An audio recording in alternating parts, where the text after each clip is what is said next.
podcast Entre briques et bureaux. Derrière chaque entreprise solide, il y a des décisions qui auraient pu tout faire basculer. Dans cet épisode, je reçois Danny Pinault, estimateur de coûts et fondateur de Précision DP. Il nous raconte comment un mauvais recrutement a failli lui coûter son entreprise et pourquoi aujourd'hui, bien s'entourer, c'est devenu l'un des piliers de sa réussite.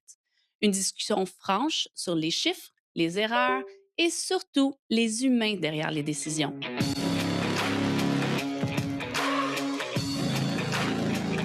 Bonjour, Dani. Bonjour, Ça fait vraiment plaisir de t'avoir aujourd'hui. plaisir partagé. Là, j'aimerais ça savoir, juste pour commencer, tu sais, qu'est-ce que ça mange en hiver, un estimateur de coûts? Ça mange des plans. Oui! Non, mais un estimateur de coûts, c'est celui qui va accompagner le client. C'est celui qui va aider l'entrepreneur à déterminer quels sont les coûts justes, hein, Mhm. parce que le terme est important, juste, les coûts justes pour un projet de construction ou de rénovation. Puis quand est-ce que je décide de faire affaire avec un estimateur de coûts? Quand, mettons, j'ai un plan de construction, je- à quel moment je te contacte? Euh, je te dirais avant de communiquer avec la banque, juste pour OK. être certain d'avoir un bon budget. Je pense que pour un client, de déterminer un bon budget, ça lui prendrait un accompagnement d'un estimateur en coût de Mhm. construction pour être certain justement que quand il arrive à l'étape de choisir son entrepreneur, ben, qu'il y ait un bon ordre de grandeur sur les possibilités afin de réaliser son projet. Est-ce que tu penses que ça aide aussi à avoir des prêts?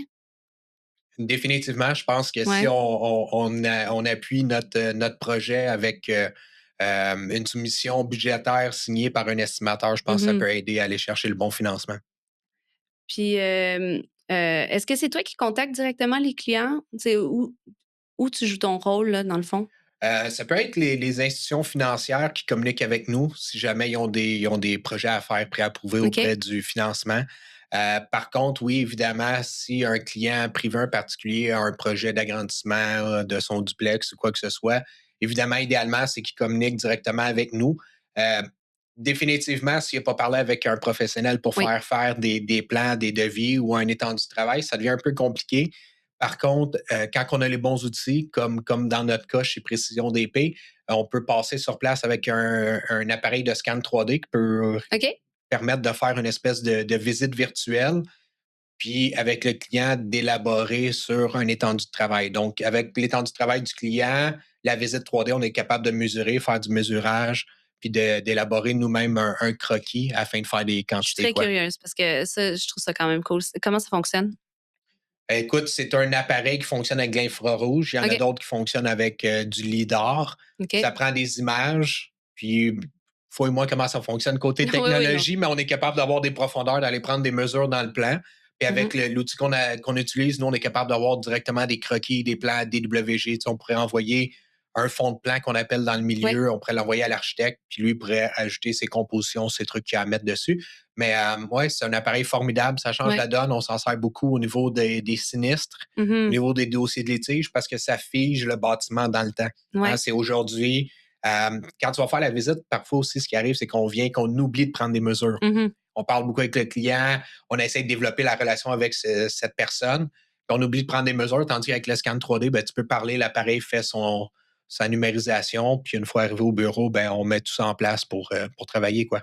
Fait que est-ce que c'est le client, dans le fond, qui te contacte ou est-ce que tu as des entrepreneurs qui te contactent pour leur projet? Je dirais c'est tellement variable. Tu sais, Ouais. on fait affaire avec des particuliers. C'est pas Mhm. nécessairement comment dire, notre clientèle cible. Ouais. Par contre, j'ai pas trop à aider ces OK. gens-là. Tu sais, à la fin de la journée, moi, mon devoir, c'est d'être une partie tierce Ouais. qui établit un prix juste. Ouais. Oh, c'est un beau speech, ça, en même temps. Puis, tu sais, blague à part, là, comment on devient un estimateur? C'est quoi ton parcours? Tu t'es rendu là comment? Je suis mécanicien automobile, Oui, formé en ça fait du mécanique. sens. Ouais, ouais. Mécanicien, estimateur. Non, mais tu sais, souvent les gens, ils oublient que, il y a toujours quelque chose à récupérer dans nos métiers. Mhm. Donc moi, la mécanique automobile m'a permis de développer mon sens logique. Ça m'a Mhm. permis aussi d'apprendre sur la thermodynamique. OK? OK. Long story short, après mon passage à mécanique automobile, je suis retourné me questionner sur mon avenir. J'ai décidé de faire un petit tournant dans la construction, donc je suis allé chercher ma carte ASP. Je OK. voulais être manœuvre, ne connaissant ASP qui est pour association. ouais, je pourrais pas te dire c'est quoi qui va le dire OK. chaque lettre. Par contre, ça te prend ça au minimum pour travailler sur les chantiers de construction. OK. c'est la carte qui t'oblige après ça d'aller chercher une garantie de 150 heures pour entamer ton dossier dans les chantiers de construction, puis passer par les bassins et tout ce qui vient Mhm. avec. Je ne peux pas tomber dans les détails de tout ça, Oui, c'est pas ma tasse de thé, je ne oui, suis c'est bon. qu'estimateur. Par contre, à partir de là, ce que j'ai fait, c'est que je suis allé au centre local d'emploi pour aller me trouver un emploi. Je ne savais pas sur quoi on voyait les manœuvres, qui avait besoin de moi. Ça m'a pris 200 envois de CV avant de prendre mon premier emploi. OK? OK. J'étais malheureusement hors décret, mais ça m'a donné mon premier passage sur les chantiers de construction. J'ai vu que je ne voulais pas faire ça toute ma Oui, vie. Puis je me suis dit, j'aime aider les gens dans la vie, j'ai ça à l'intérieur de moi. J'aime le bâtiment, ça me oui. passionne, c'est vraiment intéressant. Qu'est-ce qui ferait un beau mariage des deux? Je me suis dit, je vais être inspecteur en bâtiment. Fait que je n'ai parlé avec ma conjointe, on a fait un compromis, je suis devenu estimateur. Ah OK? oui, ça, c'est un un compromis entre inspecteur et dans la construction. Oui, ben, je t'explique que ma conjointe travaille depuis plusieurs années au Collège Montmorency. À OK, l'époque, autour de 2012-2013, il donnait les deux ASC. OK. L'ASC en inspection, l'ASC en estimation. Fait Puis en qu'elle parlant, connaissait un peu. définitivement. Oui, Puis elle a parlé avec ses collègues pour dire, hey, tu sais, on a des responsabilités, on a une maison à payer, mon conjoint veut mettre sa vie, on veut mettre, en tant que famille, oui, notre vie oui, sur la glace pendant une année, 2 années, voire pour qu'il y ait un métier. Je voulais avoir un métier, je trouvais que ce que je faisais, c'était pas un métier. Je respecte tous les oui, travails, mais pour moi, personnellement, c'était pas un métier.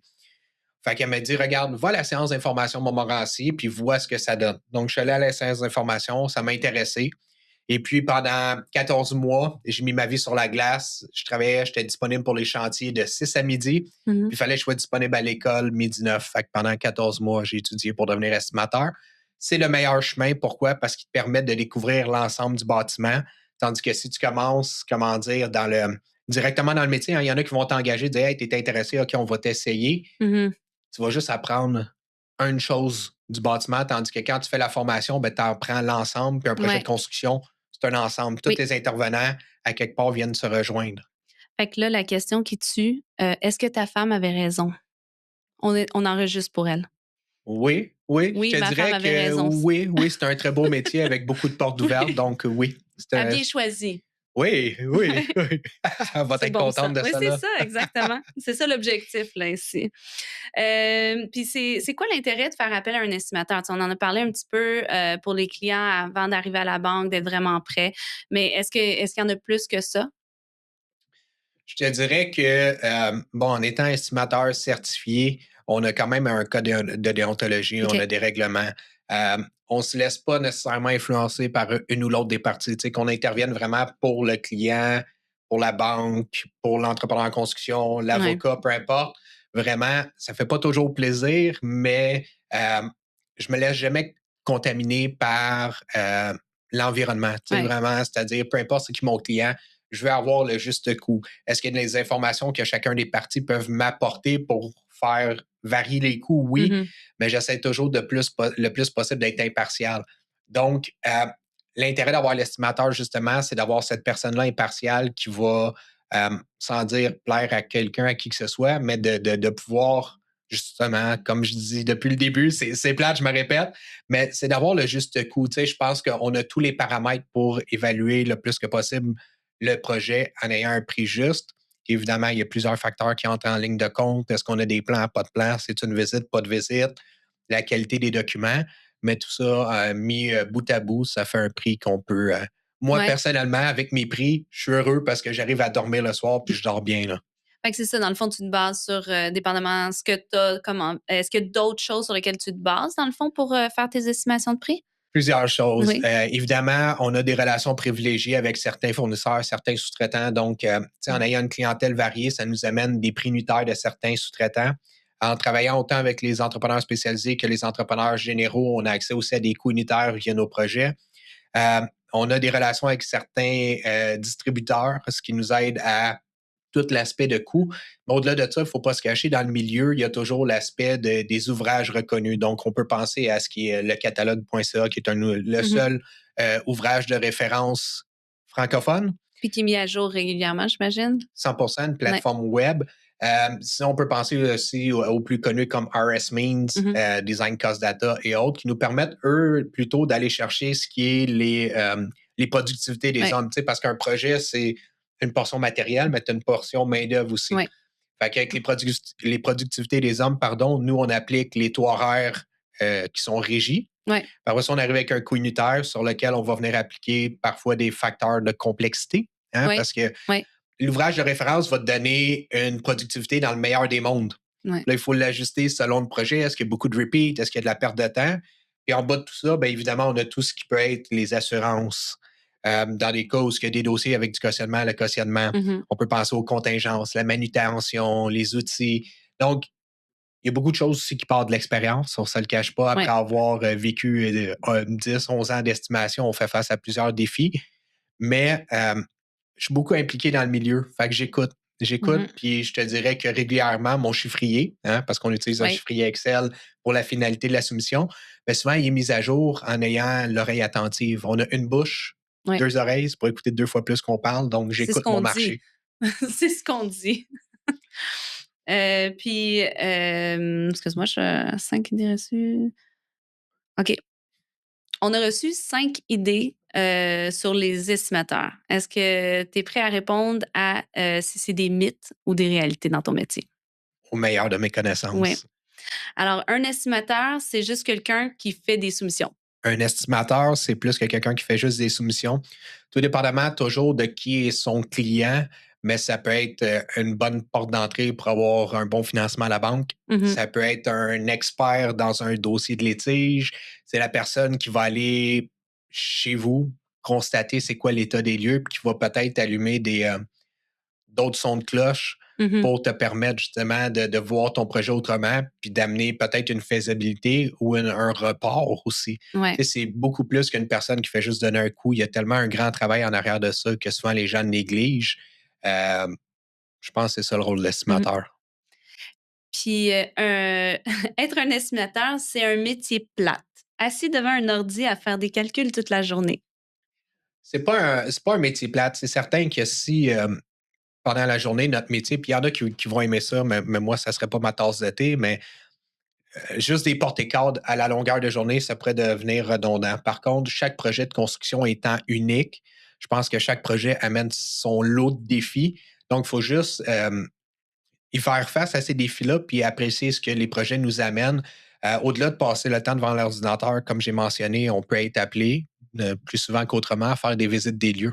Mhm. Donc, souvent, les gens, ce qu'ils oublient, encore une fois, ils vont prendre leur expérience passée pour appliquer sur certains projets, alors que si tu ne constates pas les lieux, tu ne peux pas avoir l'essence de ton projet puis appliquer les bonnes contingences, les bons Mhm. facteurs de manutention, de perte de temps.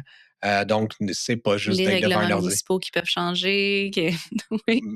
Aussi Oui. banal que ça Oui. puisse paraître, oui, exactement, les règlements municipaux. Le prochain, c'est pas un vrai métier. Tout le monde peut estimer un prix. Oui, je l'ai entendu souvent, ça. Mon cousin est estimateur, mon oncle est charpentier menuisier. Euh, oui, tout le monde peut estimer un prix, sauf qu'on peut le voir souvent dans nos journaux. Il y a souvent des dépassements de coûts. Mhm. Probablement qu'il y a bien des clients aussi qui arrivent avec certains budgets de se dire, ah, ben, une cuisine, ça coûte 5 000, 6 000 puis finalement, ils se ramassent avec une facture de plus Mhm. élevée que leur Parce budget que les initial. imprévus n'étaient pas calculés. Sans être obligé de les calculer, je pense qu'on peut toujours Ouais. analyser puis soit se mettre une contingence, soit une enveloppe de risque. Mhm. Mais il faut, pour les institutions financières, il faut quand même, comment dire, la canner, la cadrer, cette enveloppe de risque-là. Tu sais, Mhm. n'importe qui peut mettre un pourcentage de dire, hey, c'est 50 de contingence. Oui, mais ça représente quoi la contingence? Il est Mhm. où le risque? Donc, nous, dans notre travail, ce qu'on va être appelé à faire avec ces budgets-là, c'est d'écrire un rapport. C'est drôle, Mhm. hein, mais l'estimateur, c'est Ouais. pas juste de faire des quantités sur un plan puis de faire un prix dans un chiffrier. C'est aussi de devoir parfois rédiger un rapport qui explique notre méthodologie, ça a été quoi nos outils de travail, c'est quoi notre vision, puis pourquoi qu'on a attribué telle ou telle Mhm. contingence ou enveloppe de risque. Là. L'explication des prix. Exact. Oui. On n'a pas besoin d'estimateur pour un petit projet.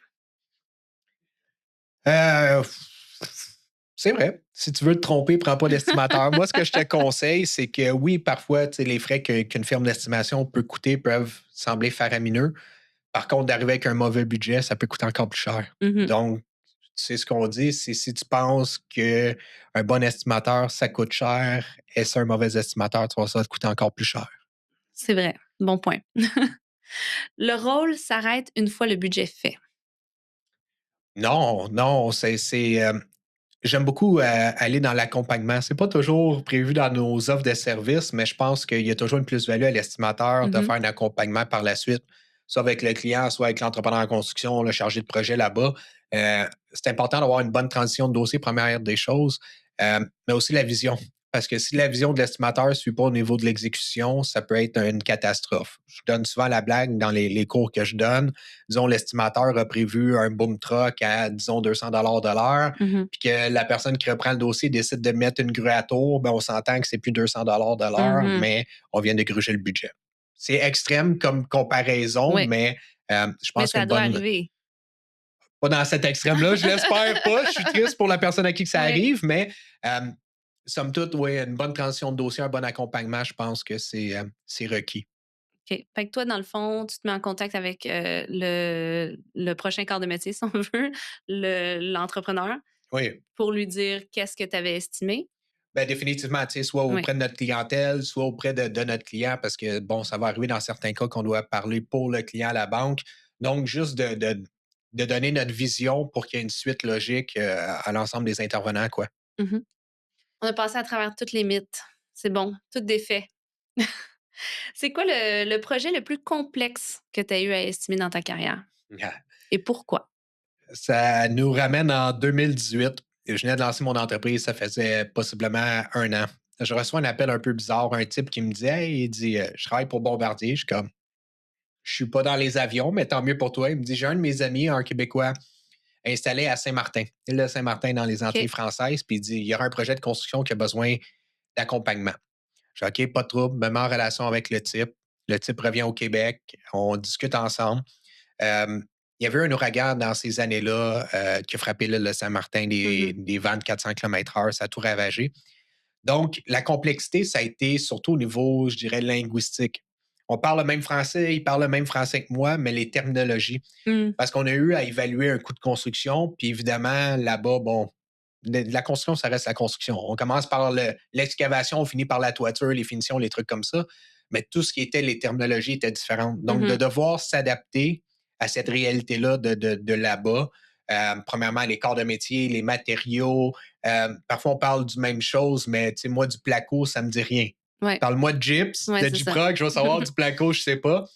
Puis aussi, il y a les façons de faire. J'ai demandé une fois au client, j'ai dit combien de conteneurs, comment que je fonctionne pour les conteneurs, combien ça coûte. Parce que c'est important, on a une certaine démolition à faire, puis je dois prévoir des conteneurs tout au long de la démolition, même de la construction. Puis il dit prévoit des camions qui font des allers-retours à la longueur de journée. J'ai des camions pour, mais il dit on prend les déchets du chantier, on les amène dans la montagne, puis quand il y a assez de déchets, on met le feu dedans. Là, j'étais comme un peu perturbé parce que on est quand même en 2018. Mais c'est une île. Exact. Mmh. Gestion des déchets est différente Oui. d'ici. Donc, je te dirais, ça a été le projet, un des projets probablement les plus complexes que j'ai eu à travailler juste par l'adaptation de Ouais. tout ce que ça Fait que engendre. la communication, la différence des méthodes de gestion des déchets, c'est Oui, énorme, là. oui, oui, Ouais. oui, oui. C'est un des coûts les plus élevés, hein, sur les îles, je pense, la gestion des déchets. Ils en font juste pas. Fait que, Ouais. tu sais, je te dirais, par ce que j'ai vu à l'étranger, il n'y a pas beaucoup de gestion de déchets qui se fait. Donc, Mmh. j'imagine que du fait qu'ils sont isolés, hein, Mmh. les gens sont Ouais, pas, ils veulent pas investir là-dedans. fou. Fait qu'en 2017, tu as lancé ton entreprise, Précision DP. Ça se passe bien depuis. Yes, Et puis, tu as commencé toute seule. évidemment. Vous êtes monté jusqu'à combien d'employés? 11. 11. Puis maintenant, vous êtes pas 11. On est 3. Qu'est-ce qui s'est passé? J'ai pour mon dire dans la vie que chacun est professionnel dans son domaine. Donc, je suis un Mmh. professionnel de l'estimation. Quand j'ai commencé à devoir m'entourer, je suis allé vers des professionnels en faisant confiance aux gens. Donc, mon avocat, celui que j'utilise depuis 2019, quand je me suis assis avec, j'ai dit, moi, je te fais confiance, j'aurai besoin que tu crées mes contrats, mes trucs. Mais quand je vais recevoir des documents légaux, je vais te demander de faire le travail puis de me le vulgariser. Ce à quoi il acquiesce. Il fait Mmh. un bon travail, il me vulgarise le tout. Ça a été comme ça avec mes contrats d'employés puis tout, puis mes clients. Donc, j'ai pas eu de souci de ce côté-là. Je suis bien accompagné depuis 2019, puis j'en suis très content. Euh, Côté comptable, par contre, j'ai eu certaines problématiques. Encore une fois, je disais à la personne quand je l'ai rencontré, tu fais la job de comptable, je fais la job d'estimation, je vais développer l'entreprise, je vais m'occuper de mes employés, faire les payes et tout. Et malheureusement, je suis quelqu'un qui aime ça investir sur ses employés. Malheureusement, heureusement. Ben, oui, heureusement pour eux, malheureusement pour le compte de banque. Puis, tu sais, j'ai pas eu nécessairement l'accompagnement que je m'attendais. Fait que depuis août 2023, je suis en restructuration d'entreprise. J'avais un loyer que ça faisait 3 mois que j'avais renouvelé, qu'il a fallu que je rencontre mon propriétaire. Puis, tu sais, je suis quelqu'un qui est un peu gêné de ces choses-là. Tu comprends? Mais je pense qu'à un moment donné, c'est mieux de mettre les choses au clair avec les gens, puis de dire ce qu'il y en est. Comme ça, les gens ne se font pas de fausses attentes, ils ont la vérité, puis ils peuvent prendre des décisions qui sont logiques pour eux. Donc, j'ai rencontré mon propriétaire, je dis, je ne peux plus payer. Soit qu'on coupe à l'amiable, qu'on garde une bonne relation, ou t'embarques peut-être dans une pile de faillite. Bon, les choses se sont gérées autrement, puis aujourd'hui, j'ai encore la business pour en parler. Mais il y a eu ça. Puis il y a aussi le fait, je pense qu'à un certain moment, en tant qu'entrepreneur, tu prends des gens, tu grossis une équipe, tu es fier, tu as plus de gens. Puis moi, je suis quelqu'un qui aime les gens. Présentement, on est en télétravail, puis c'est quelque chose qui me manque. Moi, je suis quelqu'un qui arrive, on a un mauvais mardi, on est tous en équipe ensemble. OK, on prend une tournée de shooter, il est 11 h le matin, c'est pas grave, on remet la semaine à zéro pour tout le monde, puis on a du plaisir.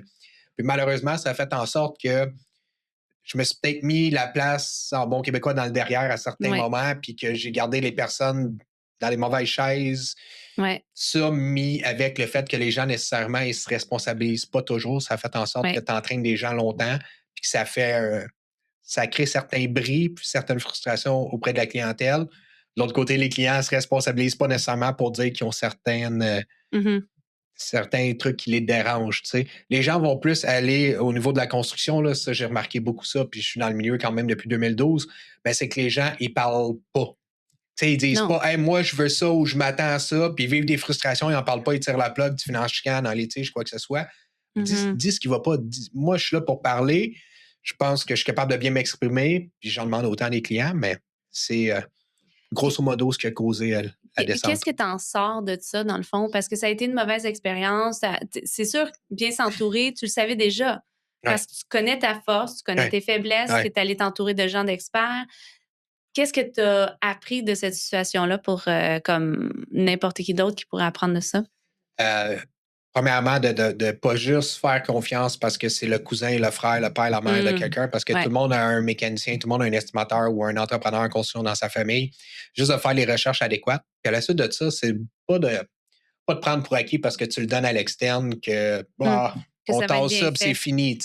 Il faut garder un œil sur ces chiffres. Est-ce que ça a été de l'aveuglement volontaire de ma part? Est-ce que j'ai été cocky parce que ma compagnie élevait et ça allait bien? Peut-être. Ce que j'en sors aujourd'hui, c'est des frustrations, je les ai pelletées en arrière. De la tristesse, je les pelletées en arrière. Maintenant, je m'en sers plutôt pour éduquer les gens. Fait que souvent, dans les réseautages ou dans des discussions avec des clients proches, je leur en parle. Je leur en parle parce que je veux outiller les gens pour pas qu'ils vivent ce que j'ai vécu.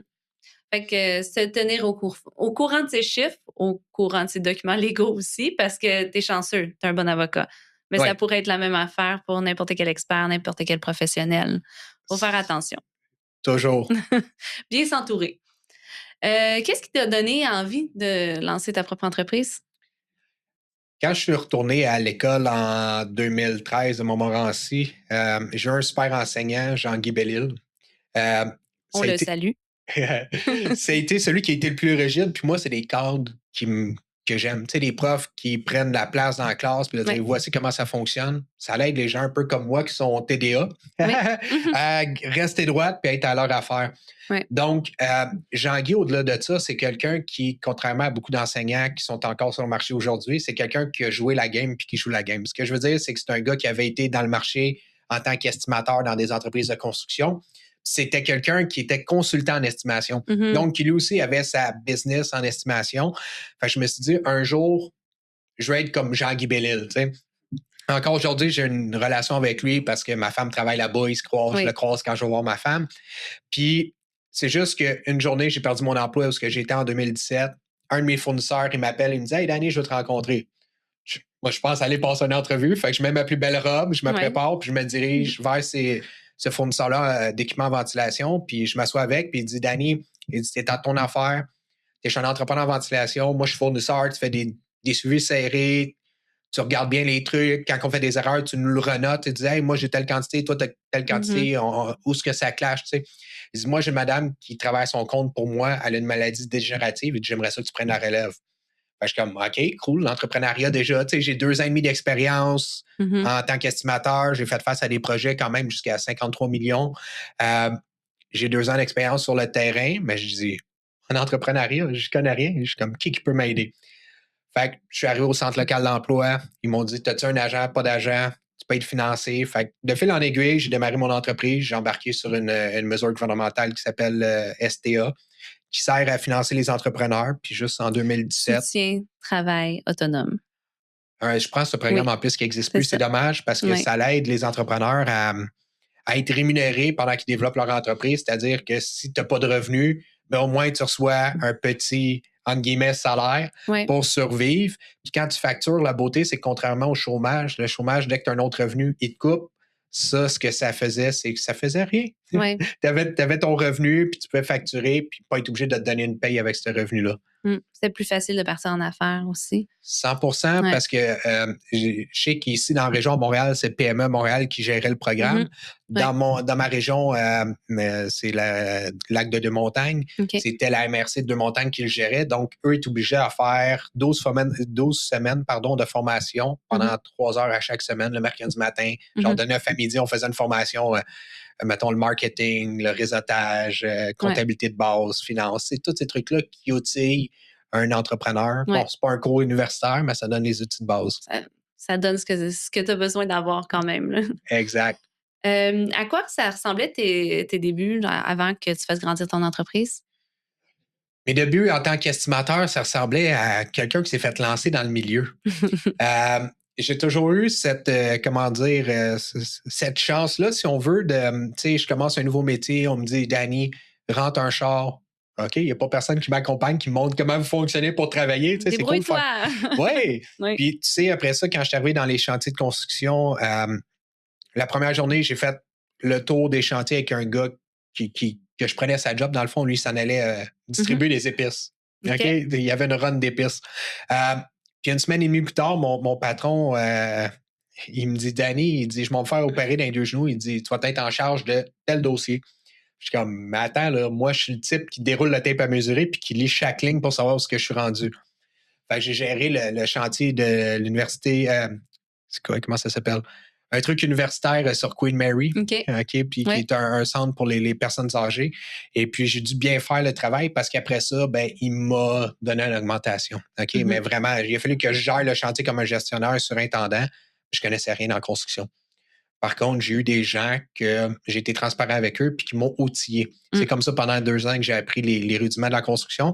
J'ai eu la chance aussi en estimation, quand je suis sorti de l'école, de rentrer dans une entreprise où je m'attendais à ce que pendant une semaine ou deux, du moins pendant le stage, pendant un stage, tu t'attends à ce Apprendre. qu'on... Quelqu'un de coach. Oui! Ben, on m'a pris un rouleau de plan et on m'a dit, tiens, Danny, sors des quantités. La beauté là-dedans, c'est que je recule...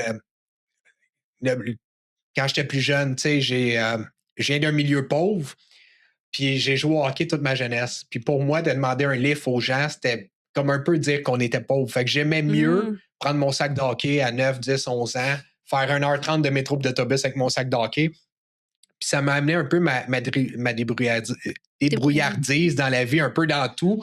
Fait qu'en estimation, j'ai dit, OK, c'est correct, tu veux que je sorte des quantités? Le jour 2, j'ai demandé si je pouvais amener mon laptop. J'ai amené mon laptop, j'ai fait mes propres recherches. Je me suis développé, ce qui a fait en sorte qu'une semaine plus tard, on me disait, Danny, on a un projet à travailler. Notre bureau à Saint-Jérôme veut le travailler.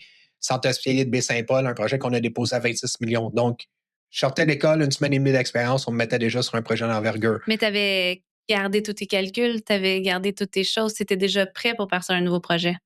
100%, Ouais. 100%, mais j'étais prête à faire face à la musique. Oui. Surtout ça. Ouais. C'est quoi, selon toi, le plus gros défi quand on se lance à son compte? Le plus gros défi, c'est pas nécessairement de grossir une entreprise. c'est Ouais. d'être outillé pour faire face à ça. Tu sais, on le voit souvent, il y a des entreprises qui ont des gros booms, puis que malheureusement, ils plantent, puis tu dis, ben là, tabarouette, ils ont tellement augmenté leur chiffre d'affaires. Tu sais, moi, je suis passé de peut-être 26 000 la première année à 132 000 l'année d'après, puis après ça, 200 quelques, 400 quelques, puis oups, je suis rendu à 600 000, je me plante avec un déficit de 192 000. Tu Ça comprends? va vite, dans un bar comme dans l'autre. Ça va vite. Pourquoi? Ouais. Parce que tu arrives à un certain